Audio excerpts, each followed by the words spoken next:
দিনাজপুর জেলা বাংলাদেশের উত্তর পশ্চিম অঞ্চলের রংপুর বিভাগের অন্যতম প্রাচীন এবং বৃহত্তম জেলা। আয়তনে উত্তরবঙ্গের 16টি জেলার মধ্যে এটি সবচেয়ে বড় জেলা। 1786 খ্রিস্টাব্দে প্রতিষ্ঠিত হয় এই জেলা, যা রয়েছে সর্বমোট 13টি উপজেলা। জনশ্রুতি আছে জৈনক দিনাজ কিংবা দিনারাজ দিনাজপুর রাজ পরিবারের প্রতিষ্ঠাতা, আর তারই নামানুসারে রাজবাড়িতে অবস্থিত মৌজার নাম হয় দিনাজপুর। পরবর্তীতে ব্রিটিশ শাসকরা ঘোড়াঘাট সরকার বাতিল করে এই জেলার নতুন নাম করার সিদ্ধান্ত গ্রহণ করে এবং রাজার সম্মানে এই এলাকার নামকরণ করা হয় দিনাজপুর। দিনাজপুর জেলার কাহারোল উপজেলার কান্তজিউ মন্দির আর খানসামা উপজেলার বিখ্যাত রসুন, ঘোড়াঘাটের ঐতিহ্য ঘোড়াঘাট দুর্গ আর চিরির বন্দর উপজেলায় জন্মে আম ও লিচু প্রচুর। নবাবগঞ্জের দর্শনীয় স্থান স্বপ্নপুরী আর পার্বতীপুর উপজেলার বড়পুকুরিয়া কয়লা খনি, ফুলবাড়ি উপজেলার মধ্যপাড়া কঠিন শিলা, যা নির্মাণ শিল্পে এখনো অনেক দামি।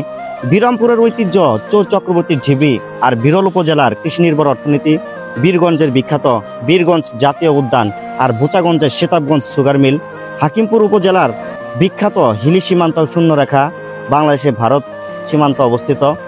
দিনাজপুরের এই 13টি উপজেলায় পুরো বাংলাদেশে সমাদৃত। আপনার জেলার তথ্য দিয়ে সহায়তা করুন। নেক্সট ভিডিও আসছে খুব দ্রুত।